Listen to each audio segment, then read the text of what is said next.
रंगे गुब्बारों से आंगन सजाया है, हुआ मेवा का एक केक मंगाया है, हुआ मेवा का एक केक मंगाया है। रंगे गुब्बारों से आंगन सजाया है, हुआ मेवा का एक केक मंगाया है। इसको कटेगा आर यू तू हम सब बोलेंगे हैप्पी बर्थडे टू यू, हम सब बोलेंगे हैप्पी बर्थडे टू यू। आर यू हम सब बोलेंगे हैप्पी बर्थडे टू यू, हम सब बोलेंगे हैप्पी बर्थडे टू यू। दिल है हमारा और तू धड़कन है, मुस्कान का तेरे नाम सारा जीवन है, मुस्कान का तेरे नाम सारा जीवन है।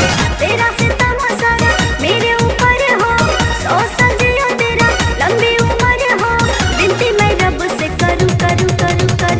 हम सब बोलेंगे हैप्पी बर्थडे टू यू, हम सब बोलेंगे